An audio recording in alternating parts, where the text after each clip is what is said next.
जय हिंद दोस्तों, स्वागत है आपका आज के इस इम्पोर्टेंट वीडियो में। आज ये एक बूस्टर डोज होने वाला है और इसमें आज हम लोग देखिए जितने भी महत्वपूर्ण विचारक हैं ना, वो सारे जितने भी हमारे आधुनिक उपागम के है ना, जो तुलनात्मक राजनीति में आधुनिक उपागम है यूनिट नंबर 2, उसके सबसे जो महत्वपूर्ण वाले विचारक हैं वो सारे के सारे डिटेल में कवर करेंगे, है ना। कहने को तो ये बूस्टर डोज है, लेकिन ये आपका कंप्लीट रिवीजन कराने जा रही है। इसमें हम लोग गैब्रियल आमंड के बारे में भी, डेविड ईस्टन के बारे में भी, हम लोग यहाँ पर एक्टर के बारे में बहुत सारे अलग अलग प्रकार के जो विचारक, इसमें हंटिंगटन का नाम आता है, ल्यूसियन पाई का भी नाम आता है, बहुत सारे अलग अलग प्रकार के प्रमुख विचारक हम लोग यहाँ पर कवर करते हुए चले जाएंगे।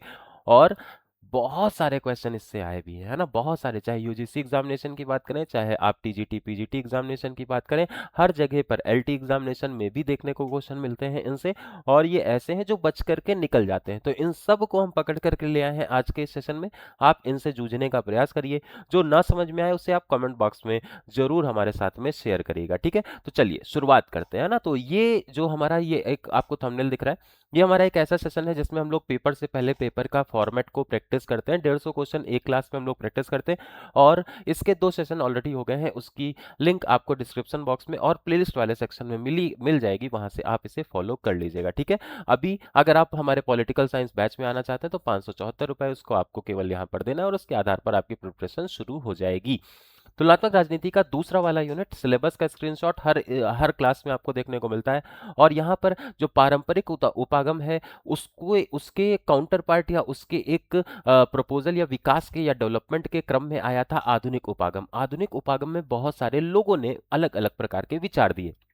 कोई व्यवहार की बात कर रहा था, कोई मूल्यों की बात कर रहा था। अलग अलग प्रकार के ये जो विचार दिए, उनको हम लोग यहाँ पर एक साथ पकड़ करके लाए हैं और इनको यहाँ पर पढ़ेंगे और बहुत सारे क्वेश्चन यहाँ से बनने वाले हैं, ठीक है। देखिएगा, सबसे पहले प्रमुख जो विचारक हैं उसमें सबसे पहला जो नाम आता है वो आता है गैब्रियल आमंड का। बिल्कुल ध्यान से सुनते चले जाइएगा, पूरा का पूरा थ्योरी है, लेकिन इसका कंप्लीट डिटेल्ड पीडीएफ हम एक व्हाइट पेपर पे, जो आप प्रिंटेबल पीडीएफ है, वो भी हम आपके साथ में शेयर कर देंगे अभी थोड़ी देर बाद इस वीडियो के, है ना। और साथ साथ में ये जो पीपीटी आपको दिख रहा है, ये भी आपको एप्लीकेशन पर मिल जाएगा। बिल्कुल परेशान नहीं, नोट कुछ भी नहीं करना है, बस समझते अभी फिलहाल के लिए चले जाइए। उसके बाद जब पीडीएफ मिल जाएगा तो वहां से चीजें आपके लिए थोड़ी सी आसान हो जाएंगी। गैब्रियल आमंड पहला नाम, ठीक है। इनकी जो अगर भूमिका की बात करें तो गैब्रियल आमंड को आधुनिक तुलनात्मक राजनीति का सबसे केंद्रीय और प्रभावशाली, इन्होंने ही वो व्यवहार वाली बात जो है वो कॉइन करके ले आए थे बीच में। और जब चर्चाएं पहले संस्थाओं पर हो रही थी, अब व्यवहार पर होने लगी थी, अब मतदाताओं के विचार पर चर्चा होने लगी थी, अब अलग अलग प्रकार की अवधारणाओं या मतदाता या लोग या जनता किस तरीके से प्रतिभाग करते हैं, वैज्ञानिक दृष्टिकोण, ये सारी चीजों पर चर्चा होने लगी थी गैब्रियल आमंड की वजह से, ठीक है। काम बहुत सारे लोग करते हैं, कुछ में कुछ नया होता है, कुछ में कुछ खास होता है, उसको लोग हमेशा के लिए याद रखते हैं। वैसे ही एक काम इन्होंने किया गैब्रियल आमंड ने, जिन्होंने तुलनात्मक राजनीति, तुलना करनी है, ठीक है। लेकिन पहले जो तुलना कर रहे थे वो लिखी पढ़ी बातों पर तुलना हो रही थी, जो परंपरागत दृष्टिकोण था। लेकिन जब आमंड ने ये विचार दिया 1950 के बाद का जो समय आया, उसमें अब व्यवहारों पर तुलना होने लगी। क्योंकि लोकतंत्र तो बहुत सारे कंट्रीज में देखने को मिला, लेकिन जो लोकतंत्र है उसमें भी बहुत सारे डिफरेंसेस देखने को मिले थे, है ना। उन डिफरेंसेस पर हम लोगों को यहाँ पर बात करनी। वो डिफरेंसेस क्यों है? क्योंकि अगर व्यवस्थाएं सेम, जैसे लोकतंत्र अगर सेम हर जगह एक ही है, तो हर जगह की व्यवस्थाएं भी अलग होनी चाहिए थी, लेकिन व्यवस्थाएं एक नहीं थी। इस वजह से व्यवहार की बात हुई और उसके लिए जो सबसे पहला क्रेडिट दिया जाता है वो गैब्रियल आमंड को दिया जाता है। देखिएगा, प्रभावशाली सबसे ज्यादा, तुलनात्मक राजनीति को परंपरागत संस्थागत अध्ययन से निकाल करके व्यवहारवादी, वैज्ञानिक और प्रणालीगत एक सिस्टमैटिक प्रोसेस में इन्होंने दर्शाने का कार्य किया। आमंड का सबसे बड़ा योगदान यह था कि उन्होंने राजनीति को केवल सरकार नहीं बल्कि एक राजनीतिक व्यवस्था के रूप में समझाने का कार्य किया। इसके बाद पॉलिटिकल सिस्टम की जो अवधारणा है, उसमें आमंड के अनुसार राजनीति को समझने के लिए केवल सरकार का अध्ययन आवश्यक नहीं, जैसा कि हम लोग बात भी कर रहे थे। उन्होंने कहा हर समाज में एक पॉलिटिकल सिस्टम होता है। क्या होता है? एक पॉलिटिकल सिस्टम होता है, एक प्रणाली होती है जो समाज से मांगे और समर्थन प्राप्त करता है। क्या करता है? समाज से क्या प्राप्त करेगा? वो मांगे और समर्थन प्राप्त करेगा और निर्णय लेकर के परिणाम उत्पन्न करेगा। पहले आप मांगे, पहले आप भला करने निकल तो लिए हैं, है ना, आप सबका विकास सबका साथ करेंगे, लेकिन आपको ये नहीं पता है कि एक्चुअली लोगों को चाहिए क्या। लोगों को बड़ी बड़ी रैलियां नहीं चाहिए, लोगों को इंफ्रास्ट्रक्चर चाहिए, लोगों को अच्छी रोडें चाहिए, बिजली चाहिए। अगर आप डिजिटल इंडिया की बात कर रहे हैं तो कम से कम इंटरनेट की सर्विसेज तो आप अवेलेबल करा पाए, ये लोगों को चाहिए। लोगों की जरूरत आपने नहीं पूछी और सबका साथ और सबका विकास करने निकल पड़े, है ना। तो ये काम नहीं होना चाहिए, ऐसा ही इन्होंने बताया। पॉलिटिकल सिस्टम की अवधारणा में ये बात आई, ठीक है।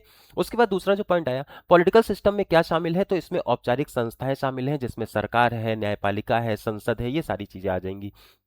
औपचारिक जो संरचनाएं हैं, इसमें राजनीतिक दल, दबाव समूह, राजनीति, संस्कृतिकरण, ये सारी चीजें देखने को मिलेंगी। और नागरिक का जो राजनीतिक व्यवहार है वो भी यहां पर देखने को मिलेगा। तो इसकी वजह से ये जो अध्ययन है ये अब होलिस्टिक अध्ययन बन गया। कैसा बन गया? ये एक समग्र अध्ययन बन गया। इसमें जो कमियां थी वो कहीं ना कहीं अब दूर होती हुई नजर आ रही थी। तुलनात्मक राजनीति की ये वाली अवधारणा, ये वाला जो एक अप्रोच, एक दृष्टिकोण, ये जो डेवलप हुआ, ये अपने आप में खास बनता चला गया, ठीक है।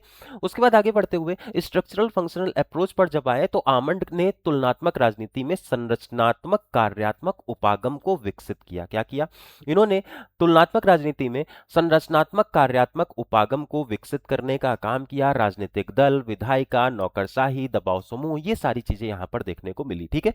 उसके बाद आगे बढ़ते हुए कार्य और फंक्शंस पर आए तो आमंड ने राजनीतिक कार्य को दो भागों में बांटा। इसमें इनपुट फंक्शन आ जाते हैं, जैसे कि पॉलिटिकल सोशलाइजेशन है, इंटरेस्ट आर्टिकुलेशन है, एग्रीगेशन है और पॉलिटिकल कम्युनिकेशन है। ये सारी चीजें यहां पर कार्य में आ जाती हैं, ये फंक्शन में। तो स्ट्रक्चरल फंक्शनल अप्रोच ये लेकर के चल रहे हैं। संरचना, कार्यात्मक उपागम, देखिए बिल्कुल ध्यान में रखना है, इनकी जो अवधारणा है वो संरचनात्मक फंक्शन और कार्यात्मक अवधारणा है। डेविड ईस्टन की जो अवधारणा है वो इनपुट आउटपुट के प्रोसेस के माध्यम से, सिस्टम यहां पर भी यूज हुआ है टर्म, लेकिन सिस्टम आपको समझना है, वो इनपुट आउटपुट वाला सिस्टम इन्होंने नहीं बताया, ठीक है। इन्होंने जो बताया वो संरचना बताई, जिसमें राजनीतिक दल, विधायिका, नौकरशाही, दबाव समूह, ये सारे पॉइंट्स आ गए, सब पॉइंट्स आ गए। उसके बाद जो कार्य आए उसमें इनपुट फंक्शन में पॉलिटिकल सोशलाइजेशन, जिसमें समाजीकरण जिसे कहेंगे, आर्टिकुलेशन हो गया, एग्रीगेशन हो गया, कम्युनिकेशन हो गया। आउटपुट में क्या हो गया? आउटपुट में rule making, rule application, rule adjudication, मतलब कुल मिलाकर के एक ऐसी व्यवस्था, उनका ये तर्क था, हर राजनीतिक व्यवस्था ये कार्य करती है, चाहे कुछ उनकी कुछ भी संरचना हो, ये प्रोसेसेस, ये कार्य तो वो करेंगे ही करेंगे। ये आपको ध्यान रखना है, चाहे जैसी भी संरचना हो, चाहे वो लोकतंत्र हो, चाहे राजतंत्र हो, या फिर किसी अलग प्रकार का कोई शासन चल रहा हो, वहां पर rule making, rule application, rule adjudication, ये सारी चीजें वहां पर होती हैं। इनपुट भी और आउटपुट भी देखने को मिलता है। कार्य ये सारे की सारी सरकारें करती हैं, ये आपको ध्यान रखना है। ये आमंड के विचार हैं, ठीक है। पॉलिटिकल कल्चर, उसकी भी अवधारणा इनके द्वारा दी गई। हम लोगों ने देखा है जब हम लोग उपागम पढ़ रहे थे तो वहां पर आमंड का नाम दो तीन उपागमों में देखने को मिला, है ना, दो तीन अप्रोचेस में देखने को मिला, जो कि आधुनिक ही उपागम के बाइपार्ट्स थे। उसमें एक पॉलिटिकल कल्चर की अगर अवधारणा की बात करें, सिडनी वर्ब के साथ में ये मिले थे यहाँ पर, ठीक है। सिडनी वर्बा के साथ में मिलकर के ये पॉलिटिकल कल्चर की अवधारणा को विकसित करने के लिए जाने गए। पॉलिटिकल कल्चर से आशय क्या है? तो यहां पर नागरिकों के राजनीतिक मूल्य, है ना, राजनीतिक मूल्य जो वैल्यूज हैं उनकी बात, जो पहले नहीं हुआ करती थी वैल्यूज की बात, ठीक है, मूल्य और दृष्टिकोण, है ना, इन सारी चीजों को समग्र रूप से ये लपेट करके एक साथ में चलने को आगे, क्योंकि ऐसा माना जाता है कि व्यवहारवाद जो होता है ना, वहां पर कहीं ना कहीं मूल्यों की कमी देखने को मिली। वो मूल्यों की कमी इन्होंने किसके साथ मिलकर के? सिडनी वर्ब के साथ में मिलकर के पॉलिटिकल जब कल्चर की अवधारणा पेश की तो वो मूल्यों की कमी भी यहां पर दूर होती हुई दिखाई पड़ी, ठीक है। आगे बढ़ते हुए उन्होंने राजनीतिक संस्कृति को तीन प्रकार में बांटा। एक पैरोकियल है, एक सब्जेक्ट है और एक पार्टिसिपेंट है, ठीक है। यह दिखाया गया कि लोकतंत्र की सफलता या असफलता राजनीतिक संस्कृति पर निर्भर करती है। किस पर? राजनीति की जो संस्कृति है, पॉलिटिकल जो कल्चर है, उस पर निर्भर करती है। किसके साथ में मिलकर के? Sydney verb. नाम याद रखना है, रिलेट करना है एक दूसरे से इन विचारकों को, ठीक है। आगे बढ़ते हैं। बिहेवियरल अप्रोच में अगर हम लोग योगदान की बात करें तो ये प्रमुख प्रतिनिधि रहे, उसी व्यवहारवादी जो क्रांति हुई थी उसके प्रमुख रहे, ये उसके प्रमुख प्रतिनिधि के रूप में रहे। व्यवहार को डिस्कशन में लाने वाले ही यही है, ठीक है। व्यवहार को डिस्कशन में लाने वाले कौन है? आमंड ही है। व्यवहार, अनुभवजन्य इंपीरिकल अप्रोचेस जो होती हैं, अनुभवजन्य विधियां, तुलनात्मक विश्लेषण को केंद्रीय स्थान बना दिया गया इसी इन्हीं की वजह से, ठीक है। उसके बाद देखिए, उनका मानना था कि संस्थाओं को समझने के लिए यह देखना आवश्यक है, जरूरी है। देखिए संस्थाएं अलग अलग प्रकार की हैं, जैसे कार्मिक संस्थाएं हैं, बहुत सारी अलग अलग प्रशासन के लेवल पर हैं, बहुत सारे अलग अलग जो अनुशासन को स्थापित करने के लिए बनाई गई हैं, है ना। तो वहां ऐसा तो है नहीं कि भारत में जो संस्था है, मान लीजिए एक भर्ती आयोग हम लोगों ने ले लिया, यूपीएससी का एग्जांपल ले लिया। भर्ती आयोग जो जैसा हमारे यहाँ है वैसा ही जरूरी थोड़ी है कि दूसरे भी लोकतांत्रिक देश में उसी तरीके का हो। उसकी व्यवस्था अलग हो सकती है, उसकी संरचना अलग हो सकती है ना। और उनके अंदर लोग जो काम कर रहे हैं उनका पैटर्न भी अलग हो सकता है ना। हो सकता है वो लोग स्टाफ फीचर को फॉलो कर रहे हो या फिर वो लाइन फीचर को फॉलो कर रहे हो। अलग अलग प्रकार के प्रशासन है जिनके बारे में हम लोगों ने देखा है। तो प्रशासन में भी भाग है, प्रतिभाग है। इस वजह से इन्होंने कहा कि संस्थाओं के केवल प्रारूप को समझना आवश्यक नहीं है, संस्थाओं को समझने के लिए यह देखना भी आवश्यक है कि उनके भीतर कैसे व्यवहार है, कैसे लोग हैं, कैसे व्यवहार कर रहे हैं। ये एक इंपॉर्टेंट पॉइंट जो कि गैब्रियल आमंड की आपको याद रखनी है, ये कथन इंपॉर्टेंट है, ठीक है। कंपैरेटिव पॉलिटिक्स को ग्लोबल डिसिप्लिन बनाने के लिए भी नहीं जाना गया। आमंड का बड़ा योगदान यह है कि उन्होंने तुलनात्मक राजनीति को यूरोसेंट्रिक दृष्टिकोण से बाहर निकालना, डेवलप्ड और डेवलपिंग सोसाइटीज दोनों पर लागू करने का कार्य किया। उनका स्ट्रक्चरल फंक्शनल मॉडल सभी राजनीतिक व्यवस्थाओं की तुलना संभव बनाने के लिए भी जाना जाता है। तो ये सब कुछ यहां पर आपको देखने को मिला, कंपैरेटिव पॉलिटिक्स को ग्लोबल डिसिप्लिन बनाने के लिए और बाकी सारी चीजों के लिए भी जाना गया, ठीक है। प्रमुख कृतियों की अगर बात करें तो कंपैरेटिव पॉलिटिक्स बहुत इंपॉर्टेंट, यहां से क्वेश्चन अ डेवलपमेंटल अप्रोच तो इतनी बार पूछा गया है कि हम आपसे बता भी। सिविक कल्चर वर्बा के साथ में, है ना, सिडनी वर्ब के साथ में ये मिलकर के सिविक कल्चर नाम की एक किताब बहुत बार पूछी गई है। ये हर एक एग्जामिनेशन, चाहे पीजीटी हो, चाहे वो टीजी, चाहे वो यूजीसी नेट हो, दोनों में ही पूछी जाती है। Politics of the developing areas, विकासशील देश थे ना, पहले अध्ययन का केंद्र हुआ ही नहीं करते थे परंपरागत में, अब यहाँ पर उन पर किताब ही लिख दी गई आमंड की, इस वजह से ये खास है ना अपने आप में, ठीक है। आगे बढ़ते हैं। अब देखिए महत्व की अगर बात करेंगे तो आमंड का जो योगदान है उसमें इस बात में है कि उन्होंने कंपैरेटिव पॉलिटिक्स को वैज्ञानिक बनाने के लिए कार्य किया। उन्होंने पॉलिटिकल सिस्टम को अध्ययन का केंद्र बनाया। पॉलिटिकल पहले क्या हुआ करता था, गवर्नमेंट हुआ करता था, अब पॉलिटिकल सिस्टम आ गया, है ना, वो याद रखेंगे।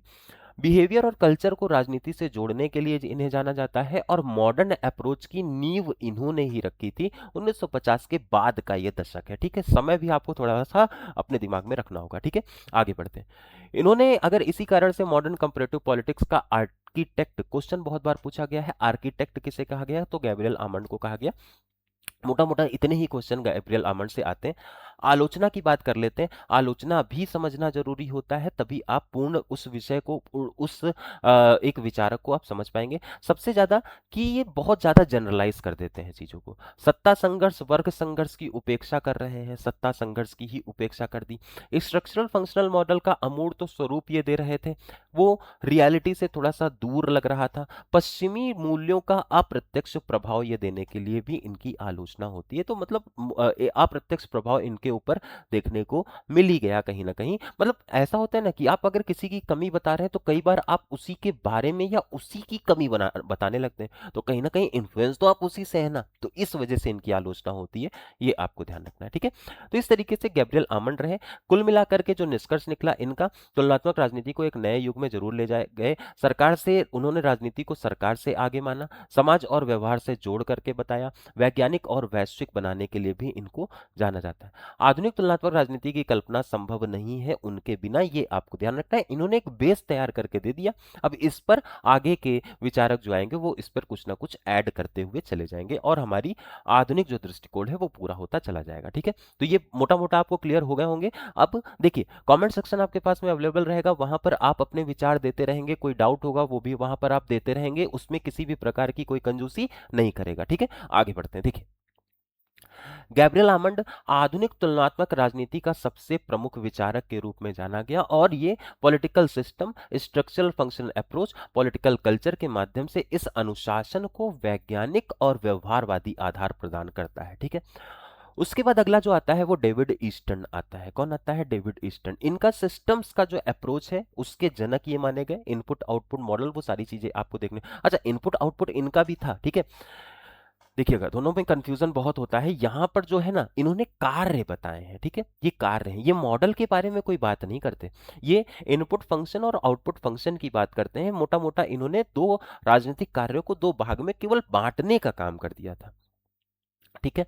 इनपुट और आउटपुट दोनों दो भागों में बांटने का काम कर दिया था, लेकिन ये जब आए ना तब इन्होंने पूरे के पूरे प्रोसेस को सिस्टम से अरेंज करके बताने की बात कर दी डेविड ईस्टन ने। देखिए क्या होता है समझिएगा। इनपुट आएगा, आउटपुट जाएगा, आउटपुट के बीच में थोड़ा सा प्रोसेस होगा और आउटपुट जो निकलेगा उसके माध्यम से उसके उसके लिए फीडबैक भी आएगा। किससे? जिनके ऊपर वो लागू हो रहा है, जैसे जनता है ना, जनता फीडबैक उसका देगी। ऐसा मॉडल इन्होंने विकसित किया था जिसकी वजह से इन्हें बहुत ज्यादा सराहना मिली। ठीक है, इनपुट आउटपुट मॉडल देखिएगा क्या होता है।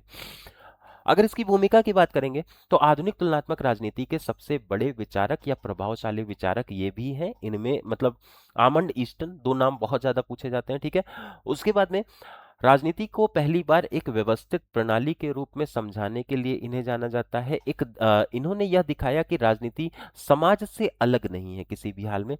राजनीति कैसी है? समाज से कहीं भी अलग नहीं है, बल्कि समाज के भीतर कार्य करने वाली एक निरंतर प्रक्रिया के रूप में जानी जा रही है। ये समाज के अंदर, समाज के भीतर काम करने वाली एक प्रक्रिया के रूप में जानी जा रही है। डेविड ईस्टन का सबसे बड़ा योगदान यह है कि उन्होंने राजनीति को स्टैटिक संस्थाओं से निकाल करके डायनामिक प्रोसेस, अब ये बदलती हुई प्रणाली, सिस्टम है ये। ठीक है, सिस्टम है तो मूविंग होगा, कुछ ना कुछ कर रहा होगा, प्रक्रिया कुछ ना कुछ हो रही होगी, है ना। तो इन्होंने जो स्टैटिक जो संस्थाओं का एक थॉट था उससे हमारी सोच को निकाल करके ये डायनामिक चीजों पर लेकर के आ गए। इन्होंने अब उस सिस्टम को पूरी तरह से गतिशील बना दिया था, ये आपको ध्यान रखना है। ठीक है, पूरी तरह से गतिशील बना दिया। सिस्टम अप्रोच की मूल अवधारणा की अगर बात करें तो ईस्टर्न के अनुसार राजनीतिक व्यवस्था वह प्रक्रिया जिसके माध्यम से समाज में मूल्यों का प्रामाणिक वितरण किया जाता है। ठीक है, मूल्यों का क्या होता है? प्रामाणिक वितरण होता है, ऑथोरेटिव अलोकेशन ऑफ वैल्यूज होता है। इस दृष्टि से अगर देखेंगे तो राजनीति निर्णय प्लस क्रियान्वयन और प्लस प्रतिक्रिया के लिए जानी जाती है। समाज और राजनीति के बीच निरंतर अंतःक्रिया होती रहती है। ठीक है, किसके बीच में? निर्णय और प्रतिक्रिया प्लस क्रियान्वयन, है ना, तीन चीजें यहां पर देखने को मिलेंगी। इनके बीच में अंतःक्रिया होती है। क्या होता है? इनके बीच में अंतःक्रिया होती है, उसके लिए इसे जाना जाता है। बिल्कुल ध्यान रखेंगे, एक एक पॉइंट आपके लिए, आपके एग्जाम के लिए यहां पर इंपॉर्टेंट। ठीक है, राजनीति एक बंद ढांचा नहीं है इन्होंने बताया, बल्कि खुली और अनुक्रियाशील लगातार एक्टिविटी बेस्ड एक प्रणाली के रूप में जानी जा रही है।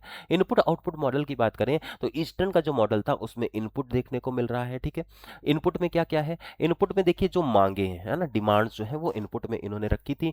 जैसे कि रोजगार है डिमांड में, है ना, शिक्षा है जो आप सरकार से डिमांड करते हैं, न्याय है जिसकी आप गुहार लगाते हैं, कल्याणकारी नीतियां हैं जिनके बारे में आप सरकार से डिमांड करते हैं। ये सारी चीजें हमें एक मांगों के रूप में, ये एज अ इनपुट सरकार को हम दे रहे हैं, जो हमसे, जनता से, जिन पर रूल अपना करना है उनसे हमें इनपुट मिल रहा है। ठीक है, पहली बात। दूसरी चीज, उसके बाद में दूसरा जो चीज है वो समर्थन है ना। इनपुट मतलब मांगों के साथ में समर्थन दूसरा है, जैसे कि कानून का पालन, कर भुगतान और राजनीति सहभागिता, है ना, राजनीतिक सहभागिता। इनपुट्स राजनीतिक व्यवस्था को सक्रिय बनाने का काम करते हैं। पहला मांगे हो जाएगा, दूसरा समर्थन हो जाएगा। मांग और समर्थन के माध्यम से हम लोगों ने इनपुट दिया। ठीक है, उसके बाद देखिए कन्वर्जन का प्रोसेस होगा। अब इसमें नीतियां आ जाएंगी, यहां पर सरकार का रोल है। नीतियां, कानून, निर्णय उनमें बदलने का काम किया जाएगा। राजनीतिक व्यवस्था इस चीज को बदलेगी। ठीक है, यहां पर अब लोगों का योगदान उतना नहीं है, अब राजनीतिक व्यवस्था इस चीज को बदलने का काम करेगी।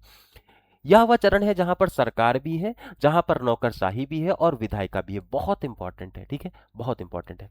हम लोगों ने एक देखा मांग, ठीक है, एक देखा मांग जिसको ज्यादातर जनता कर रही है। अब यहां पर जो हम लोगों ने प्रोसेस डिस्कस किया, जो दूसरा कन्वर्जन का प्रोसेस है, यहां पर आ जाती है हमारी सरकार। ठीक है, यहां पर आ जाती है हमारी सरकार, बहुत बार यह भी पूछा जाता है। ठीक है, उसके बाद अगला जो आता है वो आता है आउटपुट। क्या आता है? आउटपुट आता है। आउटपुट वह निर्णय है, वह नीतियां हैं जो समाज पर लागू होती हैं। क्या होती हैं? ये वो नीतियां हैं जो समाज पर लागू होती हैं। समाज पर लागू होने वाली नीतियां आउटपुट कहलाएंगी। अब ये जैसे प्रिंटर है ना, प्रिंटर में आपने प्रिंटर में प्रिंट का कमांड दिया, प्रिंटर को वो प्रिंट का कमांड मिला, उसके बाद में उसने एक आउटपुट डाला। तो जो चीजें धरातल पर उतर रही हैं, बातें नहीं, बातें आप बड़ी बड़ी कर रहे थे कि हम गंगा को साफ कर देंगे, गंगा को साफ करने आया हूं, गंगा का बेटा हूं, है ना, नमामि गंगे प्रोजेक्ट, दुनिया भर की बातें। हुआ क्या? जो आउटपुट हुआ, है ना, आउटपुट क्या उस तरीका मिला? देखिएगा, कानून, सरकारी कार्यक्रम, प्रशासनिक आदेश, ये सारी चीजें यहां पर आ जाती हैं। और उसके बाद ये जो शब्द है फीडबैक, जनता ने क्या प्रतिक्रिया दी। अगर जनता आपको सत्ता पर बनाए हुए है एक लोकतांत्रिक देश में, तो हाँ, तो आप ठीक ठाक काम कर रहे हैं। ठीक है, तो नई मांगे हैं, समर्थन या असंतोष है के रूप में सिस्टम में लौट आती हैं, फिर से वो प्रोसेस चलता रहता है। ठीक है, तो हम लोगों ने यहाँ पर एक इनपुट प्रोवाइड किया था मांगों के माध्यम से या फिर समर्थन के माध्यम से। ठीक है, उसके बाद में सरकार ने उस पर काम किया। ठीक है, सरकार वहां पर आई और सरकार ने वहां पर काम किया और सरकार ने फिर एक आउटपुट दिया। क्या दिया? एक आउटपुट दिया। अब इस आउटपुट के आधार पर फिर से हमें इनपुट कैसे मिलेगा? उसी फीडबैक से मिलेगा। किससे मिलेगा? उसी फीडबैक से मिलेगा। तो ये प्रोसेस, ये प्रक्रिया जो है वो डेविड ईस्टन के माध्यम से समझाई जाती है और इसी को इनपुट आउटपुट मॉडल कहा जाता है। एक सिंपल सा प्रोसेस है जिसमें कोई भी कार्य हो रहा है ना। आगे बढ़ते हैं। इसी फीडबैक के कारण राजनीतिक व्यवस्था सेल्फ करेक्टिंग बनती जाती है और फीडबैक जो भी आएगा है ना, जिस योजना में मान लीजिए नमामि गंगे जैसी योजनाएं क्यों आगे चल करके बंद हो गई, क्योंकि उसका फीडबैक उतना अच्छा नहीं आया। उसको हम लोगों ने जैसा जैसा परफॉर्मेंस हुई उसके आधार पर हमने हटा दिया उसको, है ना, उस योजना को हम लोगों ने। अब उस पर हम लोग इन्वेस्ट नहीं करते। एनवायरनमेंट की जो अवधारणा है, डेविड ईस्टन के अनुसार पॉलिटिकल सिस्टम अपने एनवायरनमेंट से प्रभावित होती है। सोशल एनवायरनमेंट, समाज, संस्कृति, अर्थव्यवस्था। सोशल एनवायरनमेंट, ये एनवायरनमेंट दो प्रकार का होता है, एक सोशल होता है, एक इंटरनल होता है। एनवायरनमेंट की अवधारणा भी होगी। ईस्टन के अनुसार पॉलिटिकल सिस्टम ये एनवायरनमेंट से, पर्यावरण से भी प्रभावित होगा। कैसे? एक सोशल, एक इंटरनल, इंटरनेशनल, है ना। तो सोशल में कौन कौन सा एनवायरनमेंट है? इसमें समाज आ जाएगा, हमारा संस्कृति आ जाएगी और अर्थव्यवस्था आ जाएगी। यही चीज अगर इंटरनेशनल लेवल पर चले गए तो वहां पर क्या हो जाएगा? हमारा पॉलिटिकल सिस्टम किस किस से प्रभावित होगा? तो उसमें वैश्विक राजनीति से प्रभावित होगा। ट्रंप हमारे बारे में क्या बोल रहे हैं या फिर ट्रंप हमारे लिए क्या क्या कर रहे हैं, है ना, किस तरीके की चीजें। आर्थिक दबाव, युद्ध, ये सारी चीजें वहां पर बहुत बड़ा रोल प्ले करेंगी। इन्वायरमेंट की अवधारणा भी किसने दी थी? डेविड ईस्टन ने दी थी। स्टेबिलिटी और चेंज की व्याख्या इन्होंने प्रस्तुत की। राजनीतिक व्यवस्था स्थिर कैसे रह सकती है और परिवर्तन कैसे होता है। ठीक है, राजनीतिक व्यवस्था है वो स्थिर कैसे रहेगी और परिवर्तन कैसे होगा, इस चीज पर भी बात करी गई। मांगे बहुत अधिक हो, समर्थन कम हो जाए, तब भी यहां पर बवाल, तो व्यवस्था पर संकट आ जाएगा। यदि व्यवस्था समय पर अनुकूलन कर ले तो वह स्थिर बनी रहती है ना। व्यवस्था अगर समय पर चीजें चलती रहती हैं तो बैलेंस एक बना रहेगा, उसके आधार पर कोई दिक्कत नहीं होगी। ठीक है, तुलनात्मक राजनीति में अगर योगदान की बात करें तो इन्होंने जो सिस्टम अप्रोच दिया सभी राजनीतिक व्यवस्थाओं पर लागू किया जा सकता है, चाहे वो डेवलप्ड हो या डेवलपिंग हो, दोनों के लिए उपयोगी है। और जो सेंट्रिक जो अप्रोच था उससे अब हम लोग मुक्त हो चुके थे। गैब्रियल आर्मंड में कई बार आरोप लगाए जाते हैं कि वो पश्चिम से प्रभावित है, लेकिन यहां पर वो प्रभाव जो है वो देखने को नहीं मिला। इस वजह से इन्हें जो है वो बहुत ज्यादा इंपॉर्टेंस मिली।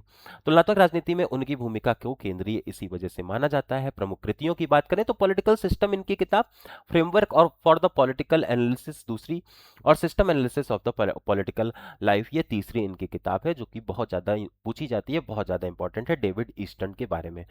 अगर महत्व की बात करें तो इस बात को महत्व देते डेविड ईस्टन का योगदान जो है वो महत्व इस बात को देता है कि राजनीति को डायनेमिक सिस्टम बनाया। बिहेवियर और एम्पिरिकल अध्ययन को बल देने के लिए जाना गया। कंपैरेटिव पॉलिटिक्स को थ्योरेटिकल क्लैरिटी देने के लिए इसे, है ना, कंपैरेटिव पॉलिटिक्स को थ्योरेटिकल क्लैरिटी देने के लिए भी इसे जाना जाता है। डेविड ईस्टन इस तरीके से है तो डायनेमिक बना देते हैं, बिहेवियर बना देते हैं, और अब ये एम्पिरिकल भी बना रहे हैं और थ्योरेटिकल क्लैरिटी इस वजह से कंपैरेटिव पॉलिटिक्स को मिली, इस वजह से इनको इंपॉर्टेंस भी दी जाती है। तो सिस्टम थ्योरी इन पॉलिटिकल साइंस के जनक इन्हें कहा जाता है। तो ये भी क्वेश्चन कई बार पूछा गया, इसलिए हमने अलग से भी लिख लिया, system theory of political science के जनक भी ये माने जाते हैं। अगर आलोचनाओं की बात करें तो डेविड ईस्टन के मॉडल पर की कुछ प्रमुख आलोचनाएं जो है वो अत्यधिक अमूर्त देखने को मिला। सत्ता संघर्ष और वर्ग संघर्ष की ये भी उपेक्षा करते हुए पाए गए। इनपुट आउटपुट की माप जो है वो कठिन है, किस चीज को इनपुट रखें किस चीज को आउटपुट रखें, ये मापन जो है वो थोड़ा सा डिफिकल्ट टास्क आ गया यहाँ पर इनके विचारों के माध्यम से। तो वास्तविक राजनीति से टकराव में सीमित व्याख्या देखने को मिलती है। अगर हम लोग चीजों को अप्लाई करने पर आ जाते हैं तो सीमित ही मिल होते हैं ये भी, इस वजह से इनकी आलोचना भी करी जाती है। कुल मिलाकर के संस्थाओं के ढांचे से निकाल करके एक जीवंत अनुक्रिया प्रणाली के माध्यम से इन्होंने चीजों को व्यवस्थित किया। सिस्टम अप्रोच आज भी तुलनात्मक राजनीति और आधुनिक राजनीतिक विश्लेषण का आधार स्तंभ माने जाते हैं। डेविड ईस्टन ने राजनीति को एक इनपुट आउटपुट आधारित प्रणाली के रूप में समझाकर तुलनात्मक राजनीति को गतिशील, वैज्ञानिक और विश्लेषणात्मक आधार प्रदान किया था। ये भी आपको याद रखना है। सिडनी वर्ब आते हैं, है ना, दो हम लोगों ने देख लिए, आमंड और हम लोगों ने डेविड ईस्टन को देख लिया। सिडनी वर्ब को भी देख लेते हैं। तो पॉलिटिकल कल्चर और पॉलिटिकल पार्टिसिपेशन के ये प्रमुख विचारक हैं, ठीक है। याद रखेंगे, राजनीतिक संस्कृति और राजनीतिक भागीदारी, है ना। तो राजनीतिक संस्कृति अभी आगे आने वाली यूनिट्स में हम लोग डिटेल में इनको पढ़ेंगे भी, लेकिन यहाँ पर भी एक रूपरेखा देख लेते हैं। देखिए, सिडनी वर्ग आधुनिक तुलना की एक अत्यंत महत्वपूर्ण विचारक है। उन्होंने विशेष रूप से राजनीतिक संस्कृति और राजनीतिक सहभागिता में अध्ययन के लिए जाना जाता है। बिहेवियर रेवोल्यूशन के प्रमुख प्रतिनिधि में से एक थे, ठीक है। व्यवहारवादी उपागम या व्यवहारवादी क्रांति में इनका भी रोल था। नागरिकों को राजनीति को नागरिकों के दृष्टिकोण और विश्वास और व्यवहार के आधार पर समझने का प्रयास किया और उस पर जोर भी दिया। पॉलिटिकल कल्चर की अवधारणा को विकसित किया गैब्रियल आमंड के साथ में मिलकर के, ठीक है। तो अवधारणा विकसित होती है पॉलिटिकल कल्चर की, उसके माध्यम से किसी समाज के नागरिक, मतलब पॉलिटिकल कल्चर का क्या मतलब है, तो इन्होंने कहा कि किसी भी समाज का नागरिक वे राजनीतिक विश्वास, मूल और दृष्टिकोण जो राजनीतिक व्यवस्था के कार्यकरण को प्रभावित करते हैं। किसी समाज के नागरिकों के वे राजनीतिक विश्वास, मूल्य और दृष्टिकोण जो राजनीतिक व्यवस्था के कार्यकरण को प्रभावित करते हैं। उनका तर्क है संस्थागत ढांचा अलग अलग समाजों में अलग तरीके से काम करता है। इसका कारण संस्थाएं नहीं बल्कि नागरिकों का राजनीतिक संस्कृति होता है, ठीक है। इसका कारण क्या है, अलग अलग प्रकार से जो काम हो रहा है ना, हम लोग देख रहे थे कि भाई लोकतंत्र है लेकिन अलग अलग व्यवस्थाएं देखने को मिल रही हैं विश्व भर में। तो उसका कारण इन्होंने बताया कि नागरिकों की राजनीतिक संस्कृति अलग अलग है ना। ये एक टर्म ये लेकर के आ गए, संस्कृति, है ना। आगे बढ़ते हैं, पॉलिटिकल कल्चर के इन्होंने जो प्रकार बताए उस पर बात कर लेते हैं। तो एक पैरोकियल, जिनके बारे में बात भी हम लोग कर रहे थे, इसको डिटेल में अब समझते हैं। देखिए, आमंड और वर्ब ने जो टाइपोलॉजी क्रिएट की थी उसके माध्यम से तीन प्रकार में विभाजित किया। एक, राजनीति के प्रति बहुत कम जागरूकता जो है वैसे लोगों की, पैरोकियल। बहुत सारे लोग ऐसे हैं जिनको नहीं पता है राजनीति क्या, कैसे क्या काम करती, यार हम तो पॉलिटिक्स में इंटरेस्ट नहीं रखते, ऐसा वाले, ठीक है। स्थानीय परंपरागत सत्ता पर विश्वास रखते हैं, जो चल रहा है ठीक ही चल रहा होगा। सामान्यतः पारंपरिक समाजों में ये लोग पाए जाते हैं, ठीक है। दूसरे आते हैं सब्जेक्ट कल्चर, जो कि नागरिक सरकार को जानते हैं, नागरिक सरकार को जानते हैं, सक्रिय भागीदारी लेकिन नहीं करते, है ना। कुछ लोग हैं जो यार अपने रोजमर्रा की रोटी में मौजूद हैं, उनको ज्यादा नहीं मतलब है क्या हो रहा है क्या नहीं हो रहा है, लेकिन जानते सब कुछ है। आज्ञाकारी प्रवृत्ति इनकी रहती है ज्यादातर। उसके बाद में आता है तीसरा वाला, वो आता है पार्टिसिपेंट कल्चर, ठीक है। ये ऐसे लोग हैं, ये ऐसी संस्कृति वाले लोग जो कि राजनीतिक जागरूकता भी रखते हैं, सक्रिय भी रहते हैं, निर्णय निर्माण में भी भागीदार रहते हैं, लोकतांत्रिक समाज में विश्वास भी रखते हैं, या विशेष की विशेषता को भी ये समझने का कार्य करते हैं। तो ये जो लोग हैं ना, ये एक्टिव है पूरी तरह से। तो तीन प्रकार के लोगों को इन्होंने बताया था अपने टाइपोलॉजी में, पॉलिटिकल जो एक तरह से टाइपोलॉजी इन्होंने दी थी, पॉलिटिकल कल्चर के प्रकार इन्होंने दिए थे। एक पैरोकियल है जो कि बिल्कुल इनएक्टिव अवस्था में है। एक आंखें खुली हैं इनकी, देख सब कुछ रहे हैं लेकिन कहेंगे कुछ नहीं। और एक तो है जो बिल्कुल एकदम चौकन्ने बैठे हुए हैं, जैसे हमारे चिंतक चिंटू हर एक टॉपिक को लेकर के बैठे रहते हैं, है ना। चलिए आगे बढ़ते हैं। आपको पार्टिसिपेंट कल्चर पे जाना है, ठीक है। आप राजनीतिक विचारक नहीं है, आप चिंतक चिंटूज हैं, और चिंतक चिंटूज को यहाँ पर किसी भी प्रकार से यहाँ पर छोटा नहीं समझा जा सकता, ठीक है। ये कुछ खतरनाक करने के लिए पूरी तरह से एकदम चौकन्ना बैठा हुआ है ना, ये आपको याद रखना है। चलिए, उनका निष्कर्ष ये मिला, लोकतंत्र के लिए सिविक कल्चर सबसे ज्यादा उपयुक्त है। ये किताब भी है आमंड की, सिविक कल्चर बहुत ज्यादा इंपॉर्टेंट है। इन तीनों का संतुलित मिश्रण यहां पर होता हुआ पाया गया। सिविक कल्चर की अवधारणा में क्या था, ये प्रस्तुत किया गया कि लोकतंत्र तभी स्थिर और प्रभावी है जब नागरिकों में राजनीतिक जागरूकता आएगी, सहभागिता आएगी, व्यवस्था के प्रति समर्थन भी है और एक साथ मौजूद होगा। ये विचार लोकतंत्र को केवल संस्थागत नहीं बल्कि सांस्कृतिक आधार पर समझने की दिशा में एक बड़ा कदम माना गया था, ठीक है। उसके बाद अब आगे बढ़ते हैं। देखिए, पॉलिटिकल पार्टिसिपेशन के बारे में, सहभागिता थी एक, इन्होंने संस्कृति के बारे में बताया, एक सहभागिता। सहभागिता पर योगदान इन्होंने बताया कि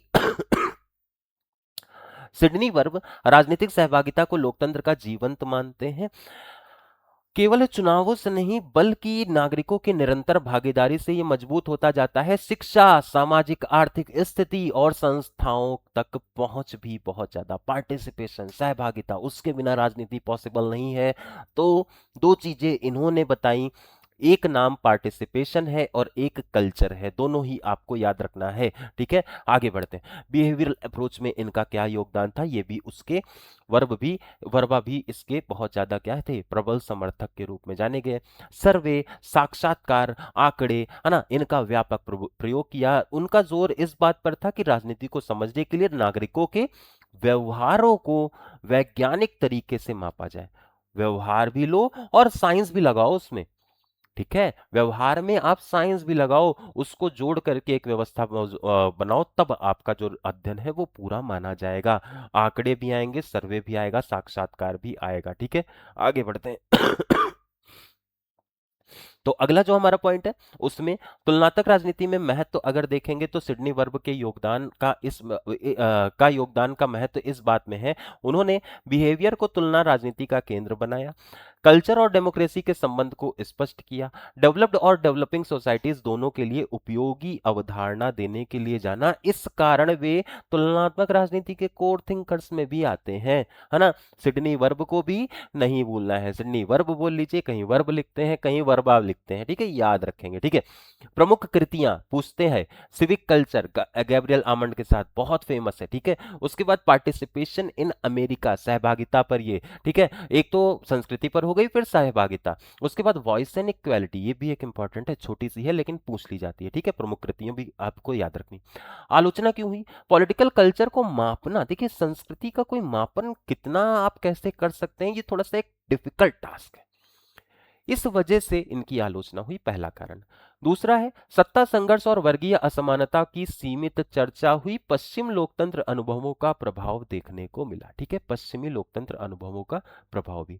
अच्छा, निष्कर्ष जो आया, सिडनी वर्ब ने तुलनात्मक राजनीति को यह सिखाया कि संस्थाएं तभी प्रभावी होती हैं जब नागरिक की संस्कृति और व्यवहार उनका समर्थन करते होते हैं। ठीक है, इस वजह से तुलनात्मक राजनीति में यह सिखाया कि संस्थाएं तभी प्रभावी होंगी जब संस्कृति को इसमें इंक्लूड किया जाएगा, संस्थागत ढांचे से निकल करके सामाजिक सांस्कृतिक धरातल पर जोड़ने के लिए इनको जाना जाता है। ठीक है, आलोचना, सत्ता संघर्ष को इग्नोर कर रहे थे, संस्कृति पर अत्यधिक स्थिर रहे थे और उसी पर जोर दे रहे थे, पश्चिमी लोकतंत्र अनुभवों का प्रभाव यहां पर देखने को मिल गया था। ठीक है, तो अभी तक डेविड ईस्टन है जिनके ऊपर प्रभाव नहीं था, बाकी सब में थोड़ा बहुत प्रभाव जरूर देखने को मिला था हर एक विचार में। ठीक है, सिडनी वर्ब ने राजनीति, संस्कृति और राजनीतिक सहभागिता की अवधारणा के माध्यम से आधुनिक तुलनात्मक राजनीति को व्यवहारवादी और लोकतांत्रिक आधार प्रदान करने के लिए जाने गए। अब आते हैं अगले हमारे विचारक जिनका नाम है हंटिंगटन।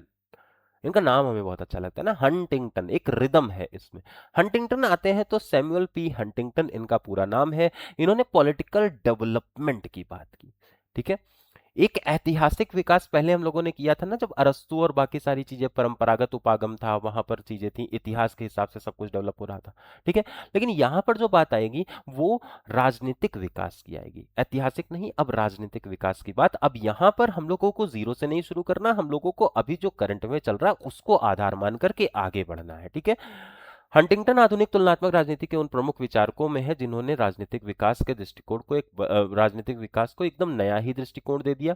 इन्होंने यह स्पष्ट किया कि राजनीतिक विकास का अर्थ केवल लोकतंत्र या चुनाव आर्थिक विकास नहीं है, बल्कि राजनीतिक व्यवस्था की स्थिरता, संस्थागत मजबूती और अनुशासन भी उतना ही ज्यादा आवश्यक है, ऐसा इन्होंने बताया। हंटिंगटन का सबसे बड़ा योगदान यह था कि उन्होंने राजनीतिक अव्यवस्था की अवधारणा को विकासशील समाजों के संदर्भ में समझाने के लिए जाने गए, ये पॉलिटिकल डेवलपमेंट की नई परिभाषा के लिए जाने गए। आर्थिक विकास और राजनीतिक विकास मतलब परंपरागत विचार यह मानता था कि आर्थिक विकास ही राजनीतिक विकास है, आधुनिकता ही लोकतंत्र है। लेकिन हंटिंगटन ने इन जो अवधारणा है इनको चुनौती देने का काम किया। इनके अनुसार राजनीतिक विकास का अर्थ है राजनीतिक संस्थाओं की मजबूती, अनुकूलन क्षमता और वैधता। यदि समाज में सहभागिता तेजी से बढ़े लेकिन संस्थाएं कमजोर हो जाएं तो राजनीतिक विकास के बजाय राजनीतिक अस्थिरता पैदा होती है। ठीक है, राजनीतिक अस्थिरता पैदा होती है। Political order in changing societies मुख्य कृति अगर देखें तो हंटिंगटन की सबसे प्रसिद्ध जो पुस्तक है उसमें political order in changing societies आएगा।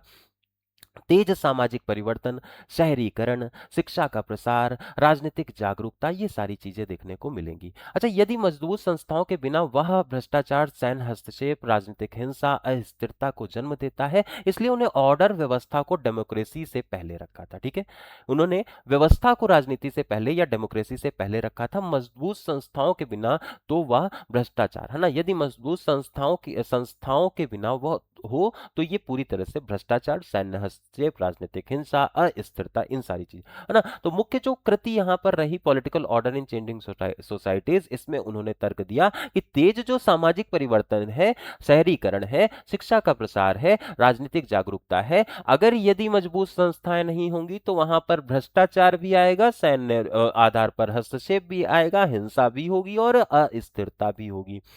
अब इंस्टीट्यूशन की अवधारणा, हंटिंगटन के अनुसार राजनीतिक संस्थाओं की मजबूती को इंस्टीट्यूशनलाइज किया गया, संस्थागत कहा गया, ये आपको याद रखना है। चार प्रमुख तत्व भी बताए: अनुकूलन क्षमता, संरचनात्मक जटिलता, स्वायत्तता और एकता और अनुशासन। क्या? एकता और अनुशासन। जिन समाजों में संस्थाएं इन गुणों से युक्त होती हैं वहां राजनीतिक स्थिरता बनी रहती है। ठीक है, वहां पर राजनीतिक स्थिरता बनी रहती है। तो इंस्टीट्यूशन में चार चीजें होनी चाहिए: एक अनुकूलन क्षमता होगी, अडेप्ट कर लें आप चेंजेस जो हो रहे हैं उनके हिसाब से, संरचनात्मक जटिलता, स्वायत्तता या एकता और अनुशासन, चार प्रमुख तत्व वहां पर आवश्यक है जो इन्होंने बताए। ठीक है, हंटिंगटन सबसे प्रसिद्ध जो इनका तर्क है वो जब राजनीतिक सहभागिता संस्थागत क्षमता से तेज बढ़ती है तो राजनीतिक क्षय होता है। ठीक है, जब राजनीतिक सहभागिता क्षमता से तेज बढ़ने लगती है तब राजनीतिक क्षय जो है वो शुरू हो जाता है।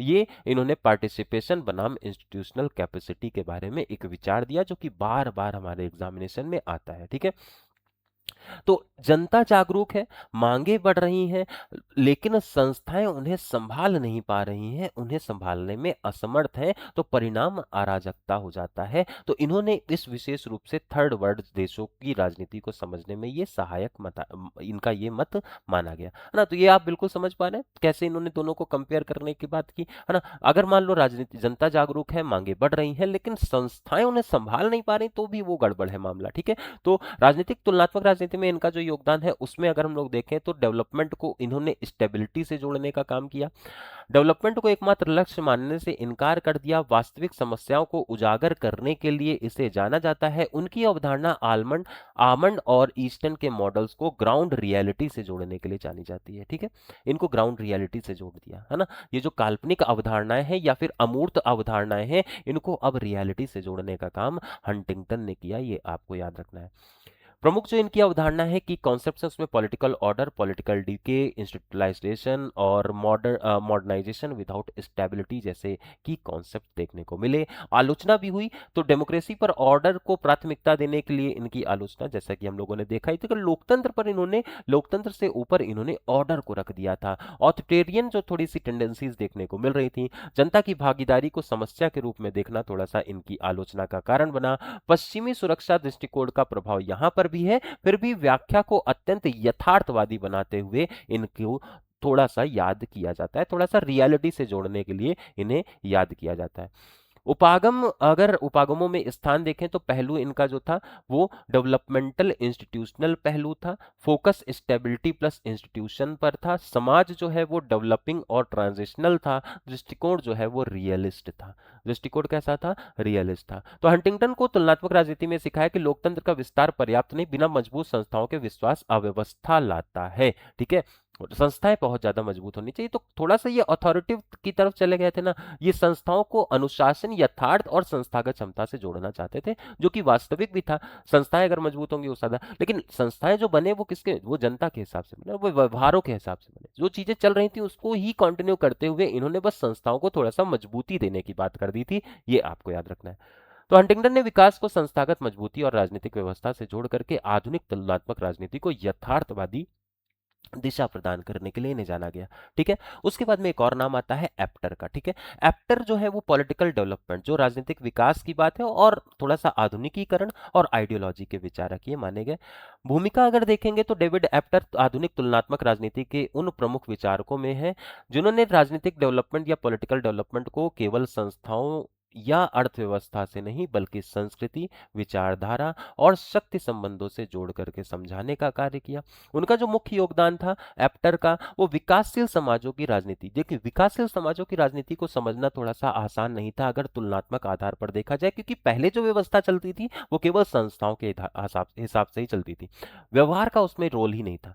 धीरे धीरे जो व्यवस्थाएं या विचारक जो डेवलप हुए, उन्होंने आधुनिक मतलब विकसित देशों पर नहीं, विकासशील देशों पर, विकासशील समाजों पर अपनी व्यवस्थाओं को दर्ज करने का, उनको अच्छे से मेजर करने के तरीकों पर काम किया, जिसके बाद में इतनी सारी चीजें निकल करके सामने आई। ठीक है, तो एप्टर आधुनिक तुलना के उन प्रमुख विचारकों में है जिन्होंने राजनीतिक विकास को केवल संस्थाओं या अर्थव्यवस्थाओं से नहीं बल्कि संस्कृति, विचारधारा, शक्ति संबंधों से जोड़ करके समझाया। उनका प्रमुख योगदान, उन्होंने विकासशील समाज की राजनीति को परंपरा बनाम आधुनिकता के संघर्ष के रूप में विश्लेषित करने के लिए इन्हें जाना जाता है। इनको आइए डिटेल में समझते हैं। देखिए, इनकी जो अवधारणा है वो एक रेखीय है, लीनियर प्रक्रिया। एक कंप्लीट जो हमारा डॉक्यूमेंट यहाँ पर जो वीडियो आपको देखने को मिल रहा है, जो टेक्स्ट आपको देखने को मिल रहा है, इसका पीडीएफ आपको एप्लीकेशन पर मिल जाएगा, सिलेक्शन गाइडेड एप्लीकेशन पर, है ना। हमारा जो पॉलिटिका कोर्स है वो 574 रुपए का मात्र कोर्स है। इसमें आपको स्टडी मटेरियल भी मिलता है, इसमें आपको मॉक टेस्ट भी मिलते हैं, लाइव क्लासेस भी मिलती हैं, बहुत डिटेल में सारी की सारी पीडीएफ आपको यूट्यूब वाली भी इसमें मिल जाती है। ठीक है, और अब वे मानते थे विकास अलग अलग समाजों से भिन्न मार्गों से होता है और उसे पश्चिमी मॉडल से नहीं मापा जा सकता। ठीक है, उसे पश्चिमी मॉडल से बिल्कुल भी नहीं मापा जा सकता। उन्होंने पॉलिटिकल डेवलपमेंट का अर्थ बताया राजनीतिक सत्ता का संगठन, संस्थाओं का वितरण और सत्ता को वैध ठहराने के तरीके। तो आप मोटा मोटा अंतर आप समझ रहे हैं, इनका एक कंप्लीट जो समरी है ना अंतर की इन विचारकों की, आपको अगले ही शॉर्ट में देखने को मिलेगी। ठीक है, कंप्लीट समरी, पहले आप इनको समझ लीजिए, अच्छे से देख लीजिए। अब स्ट्रेटजी जो है उसके हिसाब से चलिएगा, जो हम यहाँ पर फॉलो कर रहे हैं उसी को आपको भी देखना है। अब जब आपने पूरा सब कुछ समझने का प्रयास कर लिया तो एक शॉर्ट आएगा जो इन सारे ही विचारकों की विचारधाराओं को एक ही जगह पर जब पेश करेगा ना, तो आपको लगेगा यार सर मजा आ गया ये पर, है ना। तो मजा आना चाहिए पूरे के पूरे प्रोसेस में। देखिएगा, अब इन्होंने पॉलिटिकल डेवलपमेंट का अर्थ जो दिया उसमें सत्ता, राजनीतिक सत्ता का संगठन, राजनीतिक संस्थानों का एक तरह से वितरण और सत्ता को वैध ठहराने के तरीकों पर इन्होंने काम किया। ठीक है, उसके बाद मॉडर्नाइजेशन और ट्रेडिशनल सोसाइटी का संघर्ष देखने को मिला। एप्टर ने विकासशील समाजों में यह दिखाया कि पारंपरिक सामाजिक संरचनाएं आधुनिक राजनीतिक संस्थाएं के साथ में टकराती हैं और यह टकराव अस्थिर होता है, वैचारिक संघर्ष है, सत्ता के केंद्रीकरण को जन्म देता है। उनका तर्क था आधुनिकीकरण केवल तकनीक या आर्थिक परिवर्तन नहीं बल्कि राजनीतिक और वैचारिक पुनर्संरचना के रूप में जानी जाती है। ठीक है, ये संरचना के रूप में जानी जाती है। तो इस आधार पर हम लोग आगे बढ़े तो आइडियोलॉजी की जो भूमिका है उस पर आगे, और यहां पर एप्टर राजनीतिक विकास में आइडियोलॉजी को केंद्रीय स्थान देते हैं। विकासशील समाजों में विचारधारा सत्ता को वैधता देती है जनता को संगठित करने के लिए, है ना। आइडियोलॉजी की भूमिका जो थी, विचारधारा जो है वो सत्ता को वैधता देने के लिए और जनता को संगठित करने के लिए और परिवर्तन को दिशा देने के लिए भी जानी जाती है। उदाहरण के लिए राष्ट्रवाद, समाजवाद, क्रांतिकारी विचारधाराएं, नव स्वतंत्रता या नव स्वतंत्र राज्यों में सत्ता निर्माण का माध्यम भी ये बनने के लिए जानी जाती है। पॉलिटिकल सिस्टम का इन्होंने वर्गीकरण किया, उसमें व्यवस्थाओं को सत्ता प्रयोग और वैधता के स्रोत के आधार पर वर्गीकृत किया था। सत्ता का केंद्रीकरण, निर्णय निर्माण और सहभागिता भिन्न रूप में प्रकट होते हैं उसके लिए भी जाना। यह वर्गीकरण तुलनात्मक राजनीति को कंसेप्चुअल क्लैरिटी देने के लिए भी जाना जाता है ना। तो इन्होंने सत्ता का केंद्रीकरण, निर्णय निर्माण और सहभागिता भिन्न रूप में प्रकट करते हुए इन्होंने पॉलिटिकल सिस्टम का वर्गीकरण भी किया। तुलनात्मक राजनीति में योगदान इनका अगर देखें तो पॉलिटिकल डेवलपमेंट को कल्चर और आइडियोलॉजी से अब जोड़ दिया अब इन्होंने, है ना। अब इन्होंने क्या आइडियोलॉजी से जोड़ने का काम किया, जो कि एक और दूसरा शब्द, अभी कल्चर कल्चर हम लोग कर रहे थे, अब आइडियोलॉजी को लेकर के चलिए एप्टर के माध्यम से इन्होंने आइडियोलॉजी को भी इसमें जोड़ दिया। ठीक है, तो जो थर्ड वर्ल्ड पॉलिटिक्स को समझने में का वैकल्पिक ढांचा इन्होंने प्रदान किया। मॉडर्नाइजेशन को वैल्यू न्यूट्रल प्रक्रिया मानने से इनकार कर दिया और उनकी दृष्टि आमंड और ईस्टर्न के स्ट्रक्चरल मॉडल को थोड़ा सा ग्राउंड लेवल रियलिटी से भी जोड़ने का काम कर रही थी। जैसे हंटिंगटन ने किया था वैसे ही इन्होंने उसको ग्राउंड लेवल से जोड़ा जब इन्होंने आइडियोलॉजी के कॉन्सेप्ट को इसमें एड ऑन करने की बात कर दी। ठीक है, आगे बढ़ते हुए प्रमुख कृतियों पर अगर बात करें तो पॉलिटिक्स ऑफ द मॉडर्नाइजेशन इनकी प्रमुख है, जो बार बार पूछी गई है। Choice and politicals of the allocation, घना इन ट्रांजिशन, ये सारी किताबें हैं जो कि महत्वपूर्ण है, जो कि जहां से क्वेश्चन पूछे हैं। ज्यादातर कृतियों में उन्होंने विकासशील समाजों की राजनीति का एम्पिरिकल अध्ययन प्रस्तुत करने के लिए इन्हें जाना गया है। एप्टर का महत्व इस बात में है कि उन्होंने राजनीतिक विकास की बहुआयामी बनाया है। संस्कृति, विचारधारा और शक्ति का को विश्लेषण करने के लिए इन्हें जाना जाता है। तुलनात्मक राजनीति को यूरोसेंट्रिक सीमाओं से बाहर निकालने के लिए इन्हें जाना जाता है। इसी कारण वे मॉडर्न और डेवलपमेंटल अप्रोचेस के प्रमुख विचारक के रूप में उभर करके सामने आए। अगर आलोचना की बात करेंगे तो एप्टर के विचारों की कुछ आलोचना भी होती है, जैसे आइडियोलॉजी पर कुछ ज्यादा ही जोर दे दिया। ठीक है, स्पष्ट इंस्टीट्यूशनल फ्रेमवर्क की थोड़ी सी कमी दिखाई पड़ी, वर्ग संघर्ष और आर्थिक संरचना की सीमित चर्चा करने के लिए भी इनकी आलोचना हुई, और अत्यधिक सैद्धांतिक हो गए कुछ विश्लेषण, इस वजह से इनकी आलोचना हुई। लेकिन कुल मिलाकर के व्याख्या को गंभीर और गहन माना जाता है। डेवलपमेंटल मॉडर्नाइजेशन, ये विकासवादी आधुनिकीकरण की ये बात कर रहे थे। आइडियोलॉजी और कल्चरल पावर को ये डिस्क्राइब कर रहे थे। डेवलपिंग और ट्रांजिशनल समाज की अवधारणा को पेश कर रहे थे, और इंटरप्रिटेटिव और कंपैरेटिव दृष्टिकोण ये अपना पेश कर रहे थे। ठीक है, एप्टर ने तुलनात्मक राजनीति को यह समझाया कि राजनीतिक विकास केवल संस्थागत ढांचे से नहीं बल्कि संस्कृति, विचारधारा, सामाजिक संघर्ष से आकार लेता है। विकासशील समाजों की राजनीति को यथार्थवादी और बहुआयामी प्रदान करता है। डेविड एप्टर ने राजनीतिक विकास को सांस्कृतिक और विचारधारा से जोड़ करके आधुनिक तुलनात्मक राजनीति को गहन और बहुआयामी आधार प्रदान करने के लिए इन्हें जाना भी जाता है। ठीक है, तो इस तरीके से डेविड एप्टर को हम लोगों ने यहां पर समझा। अब आते हैं ल्यूसियन पाई, जो कि हमारे अंतिम विचारक रहेंगे इस पूरे प्रोसेस के। ठीक है, लूसियन पाई पॉलिटिकल कल्चर और पॉलिटिकल डेवलपमेंट इन दोनों को लेकर के चलते हैं। थर्ड वर्ल्ड की पॉलिटिक्स के विचारक इन्हें कहा जाता है। लूसियन पाई भूमिका अगर देखें तो आधुनिक तुलनात्मक राजनीति के उन प्रमुख विचारकों में से है जिन्होंने राजनीतिक विकास को केवल संस्थागत और आर्थिक प्रक्रिया न मान करके सांस्कृतिक, मनोवैज्ञानिक प्रक्रिया के रूप में समझा। अब यहां पर मन का विज्ञान आ गया, पहले विज्ञान ही था, अब मनोविज्ञान आ गया। वे बिहेवियरल रेवोल्यूशन की परंपरा में आते हैं,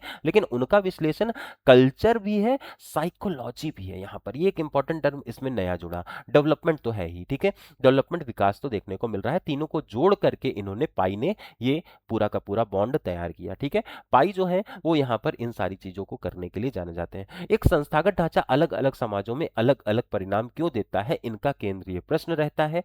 अगर पॉलिटिकल डेवलपमेंट की अवधारणा इनकी देखें तो पाई के अनुसार केवल लोकतंत्र या आधुनिक संस्थाओं की स्थापना नहीं, उनका राजनीतिक विकास का मतलब है कि राजनीति का संस्थागत और सांस्कृतिक समन्वय बना हो, जनता का सत्ता के बीच वैध संबंध स्थापित हो, परंपरागत समाज से आधुनिक व्यवहार की ओर संक्रमण देखने को मिले। और वे मानते थे कि विकास तब सफल होगा जब संस्थाएं और संस्कृति एक दूसरे के अनुरूप काम करती हुई चली जाएंगी। पॉलिटिकल कल्चर की केंद्रीय भूमिका, ल्यूसियन पाई का सबसे महत्वपूर्ण योगदान यह है कि पॉलिटिकल कल्चर को विकास की कुंजी माना जाएगा। पॉलिटिकल कल्चर में शामिल सत्ता के प्रति जनता की धारणा, और अधिकार और कर्तव्य की समझ, और आज्ञाकारिता या सहभागिता की प्रवृत्ति यहां पर रहेगी। उनके अनुसार पॉलिटिकल कल्चर में क्या है, यहां पर सत्ता के प्रति धारणा की बात है, किसकी धारणा, जनता की धारणा, अधिकार और कर्तव्य की समझ, और आज्ञाकारिता और सहभागिता की प्रवृत्ति। पॉलिटिकल कल्चर की केंद्रीय भूमिका इन्होंने पेश करने के लिए, कुंजी माना था इन्होंने, ल्यूसियन पाई ने। ये आपको याद रखना है, महत्वपूर्ण योगदान यही है कि पॉलिटिकल कल्चर को विकास की कुंजी मान करके ये काम कर रहे हैं। और पॉलिटिकल कल्चर में क्या है, धारणाएं हैं, किसकी धारणाएं हैं, जनता की धारणा है ना, सहभागिता है, सहभागिता की प्रकृति है, आज्ञाकारिता है ना, कितना आदेश जो है वो जनता मानने को तैयार है। ये सारी बातें इन्होंने पेश करी थी। ठीक है, अभी यदि समाज में राजनीति, संस्कृति और आधुनिक संस्थाओं के अनुकूल नहीं होता तो संस्थाएं कमजोर रहती हैं, लोकतंत्र अस्थिर हो जाता है। साइकोलॉजिकल डायमेंशन ऑफ पॉलिटिक्स की अगर बात करें तो पाई ने राजनीति में मनोविज्ञान तत्वों पर विशेष जोर दिया था। उन्होंने कहा विकासशील समाज में राजनीति जो है वो अक्सर असुरक्षा, पहचान, संकट और परंपरा बनाम आधुनिकता की रहती है, जैसे मानसिक द्वंद्वों से संचालित होती है ना, जैसे मानसिक जो द्वंद्व है उनसे संचालित होगी। इससे राजनीति केवल संस्थागत नहीं बल्कि भावनात्मक और प्रतीकात्मक बन जाती है। ठीक है, कैसी बन जाती है, प्रतीकात्मक और भावनात्मक बन जाती है। अच्छा, थर्ड वर्ल्ड पॉलिटिक्स की अगर बात करें तो पश्चिमी मॉडल सीधे लागू नहीं किए जा सकते। इन समाजों में राज्य और समाज का संबंध अलग होता है। सत्ता अक्सर व्यक्तिगत और प्रतीकात्मक और करिश्माई होती है। कैसी होती है? व्यक्तिगत भी, प्रतीकात्मक भी और करिश्माई सत्ता भी होती है। जैसे हम लोगों ने करिश्माई सत्ता की बात की थी ना, जैसे हिटलर है। अब हिटलर का प्रभाव इतना ज्यादा था कि वो करिश्मा है ना। अब उसका नुकसान भी होता है कि भाई करिश्मा अगर मान लो खत्म हो गया तो फिर क्या होगा, आगे क्या है ना। तो वहां पर जो अगला जो एक तरह से सक्सेसर उसका होता है ना, उत्तराधिकारी जो होता है, वहां पर संकट आ जाता है ना। तो ये सत्ता जो है वो इन्होंने जो बताया, पश्चिमी मॉडल सीधे लागू नहीं किए जा सकते। इन इन समाजों में राज्य और समाज का संबंध अलग होता है, ऐसा इन्होंने बताया। कहां पर? थर्ड वर्ल्ड में, जो विकासशील देश हैं बेसिकली। ठीक है। तो उन्होंने स्पष्ट किया कि विकासशील देशों की राजनीति को समझने के लिए कल्चरल सेंसिटिव अप्रोच को फॉलो करना होगा, है ना। हम लोग यहाँ पर संस्कृति को हावी नहीं कर सकते, उनको दबा नहीं सकते, उन्हें हमें समझना होगा, सेंसिटिव तरीके से समझना होगा। ये विचारधारा ल्यूसियन पाई की थी। मॉडर्नाइजेशन की पाई की दृष्टि जो थी, वो पाई मॉडर्नाइजेशन को लीनियर प्रोसेस नहीं मानते थे, है ना। ये लीनियर प्रोसेस नहीं मानते थे। आधुनिकीकरण असमान होता है, सामाजिक और सांस्कृतिक प्रतिरोध मौजूद रहता है, तेज परिवर्तन राजनीतिक तनाव पैदा करते हैं, और मॉडर्नाइजेशन तभी सफल होगा जब वह राजनीतिक संस्कृति में परिवर्तन के साथ में चलेगा। तुलनात्मक राजनीति में योगदान की बात करेंगे, अगर सिग्निफिकेंस की बात करेंगे, तो बिहेवियरल अप्रोच को गहराई देने के लिए इन्हें जाना गया। पॉलिटिकल कल्चर को डेवलपमेंट से जोड़ने के लिए इसे जाना गया।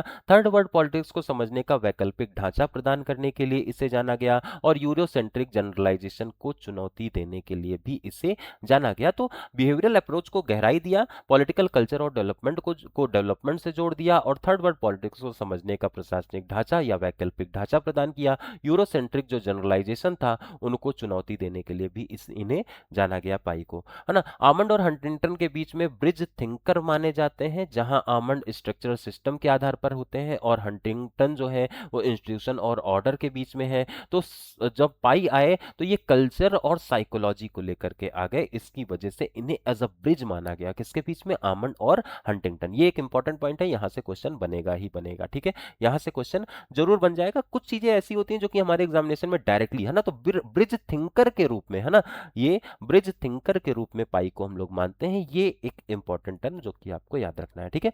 अगर कृतियों की बात कर लें तो स्पिरिट ऑफ चाइनीज पॉलिटिक्स कई बार पूछा जाता है, aspect of the political development, और इसके अलावा पॉलिटिक्स, पर्सनैलिटी और नेशन बिल्डिंग, है ना। ये इनकी 3 कृतियां हैं जो कि बार बार एग्जामिनेशन में आती हैं। आलोचना अगर बात करें तो कल्चर पर कुछ ज्यादा ही जोर दे दिया, इस वजह से आलोचना हो गई। इकोनॉमिक और क्लास फैक्टर्स को की सीमित चर्चा कर रहे थे, सब्जेक्टिव लगते हैं कुछ विश्लेषण इनके, थोड़ा सा केवल सब्जेक्टिव लगते हैं, उनको हम लोग फील्ड में अप्लाई नहीं कर सकते, प्रैक्टिकल नहीं है। ठीक है। पॉलिटिकल कल्चर कभी कभी स्थिर मान लेना, फिर भी थर्ड वर्ल्ड पॉलिटिक्स की व्याख्या में उन्होंने उनका योगदान अत्यंत महत्वपूर्ण है। डेवलपमेंटल पॉलिटिकल कल्चर इनका उपागम था। कल्चरल कल्चर पॉलिटिकल लेगिटिमेसी फोकस था, और डेवलपिंग ट्रांजिशनल इनका समाज था, और दृष्टिकोण इनका जो था वो बिहेवियरल और इंटरप्रिटेटिव था। ल्यूसियन पाई तुलनात्मक राजनीति को ये समझाते हैं कि राजनीतिक विकास केवल संस्थाओं से नहीं होता, संस्कृति, मानसिकता और पहचान से आकार लेता है। उन्होंने तुलनात्मक राजनीति को मानवीय और सांस्कृतिक गहराई प्रदान की थी, और ल्यूसियन पाई ने राजनीतिक विकास को राजनीतिक संस्कृति और मनोवैज्ञानिक आयामों से जोड़ करके तुलनात्मक राजनीति को थर्ड वर्ल्ड समाजों के लिए अत्यधिक प्रासंगिक बना दिया। ये भी आपको ध्यान रखना है। ठीक है। तो ये महत्वपूर्ण विचारक हमारे रहे जो कि हम लोगों ने देखे। आधुनिक जो हमारा उपागम रहा तुलनात्मक राजनीति का, ये उनसे संबंधित थे। हम लोगों ने आमंड को समझा, डेविड ईस्टन को समझा, ल्यूसियन पाई को समझा, हम लोगों ने यहाँ पर एप्टर को भी समझा, हंटिंगटन को भी समझा। जितने भी ये प्रमुख वाले विचारक थे वो हम लोगों ने यहाँ पर देख लिए हैं। इनको आप समग्र रूप से समझ लीजिएगा, अच्छे से इनको इनके नोट्स बना लीजिएगा। इसका पीडीएफ हम एप्लीकेशन पर ऐड कर दे रहे हैं। इसका एक प्रिंटेबल पीडीएफ भी हम आपको दे देंगे एप्लीकेशन पर भी। इसी मतलब वो जो तुलनात्मक जो हमारा कंपैरेटिव पॉलिटिक्स वाला फोल्डर बना हुआ है ना, उसी फोल्डर की थ्योरी वाला जो पार्ट है उसी में आपको इसका वीडियो भी मिल जाएगा, इसका पीडीएफ भी मिल जाएगा, और इसका वो प्रिंटेबल पीडीएफ भी मिल जाएगा। सारी चीजें वहां पर आपको मिल जाएंगी। इससे रिलेटेड एक कंपैरिजन से संबंधित एक शॉर्ट भी आपको आज ही मिल जाएगा। सब कुछ कर लीजिए, थिंकर्स इसके बाहर से क्वेश्चन नहीं आने वाला, ये आपको ध्यान रखना है। ठीक है। आज के इस वीडियो में आज के लिए इतना ही। अब फिर मिलेंगे सिलेक्शन गाइडर पर, एप्लीकेशन पर 5 बजे, और एक बहुत बेहतरीन यूनिट 3 की शुरुआत कर रहे होंगे वहां पर। नमस्कार।